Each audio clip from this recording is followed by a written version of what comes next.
At the Johnson County Museum, our mission is to collect, preserve, and to share the county's history. So we're really storytellers here at the museum. In the new space, we'll have more space in order to do that. We have a very popular children's exhibit that we will be expanding in the new space at the Arts and Heritage Center. Our Kidscape exhibit will be about 2 times larger than our current space and will allow us to bring some more history-integrated education opportunities into that exhibit. We also will be having a new signature exhibit at the museum talking about Johnson County's history. So storytelling about the history of the county from the earliest days when the Shawnee Indians were living in this area up through today's modern suburbs. Okay. At the Johnson County Arts and Heritage Center, the Johnson County Museum will have a lot of new great opportunities. For one, the museum will be on a major thoroughfare in Johnson County.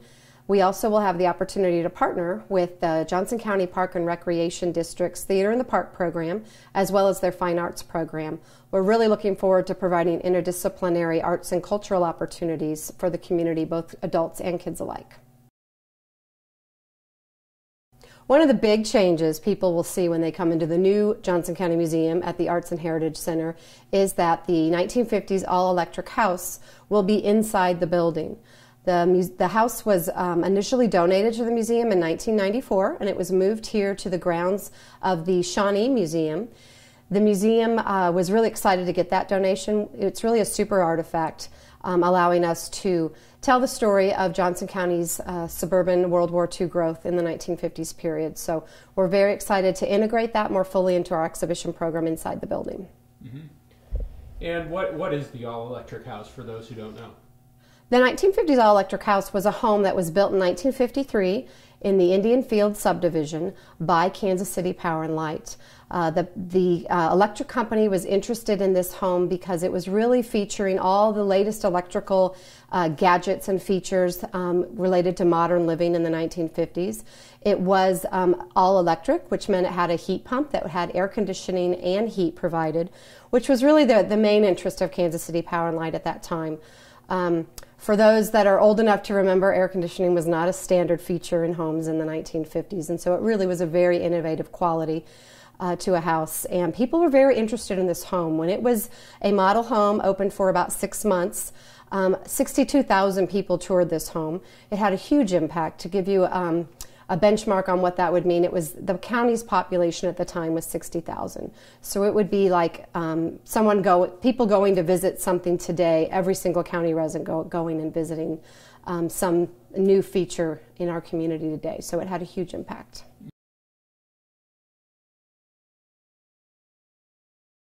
In addition to the all-electric heat pump, this house had a lot of modern conveniences that the typical home in the 1950s did not. So this really appealed to many housewives and women who were home buying and furnishing their homes at the time. This home had a dishwasher, it had a deep freeze, it had a garbage disposal in the kitchen. These are all things today we're very used to having, but at that time were very innovative, were huge time savings and huge conveniences for the modern housewife. In the garage, there was a garage door opener, which again was very cutting-edge technology at the time. And then this house in the living room, it was coined the lazy man's paradise when this home was put on tour. This home had electric curtain rods. It had remote control for the television.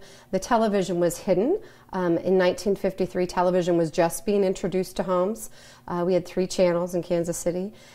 It was not the centerpiece of your living room as it is today. And so this house had a television that was hidden behind a sliding screen above the fireplace mantle. And that was really an innovative feature, and it's a really wow feature for kids, especially when they come tour the museum today. And it's going to be inside rather than outside going forward. Yes. This house will be inside the museum as we move forward. We've had a lot of questions about that. There's a couple of really significant reasons for that. First and foremost, our goal is to preserve this home.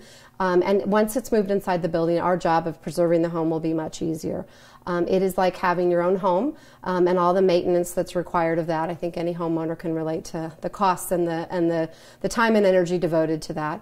We also will have the opportunity to integrate this into the larger story that we're telling here at the museum during that post-World War II period, which really is about the American dream being synonymous with home ownership. The Federal Housing Administration comes online in the 1930s and really creates a culture and a value in this country of owning your own home.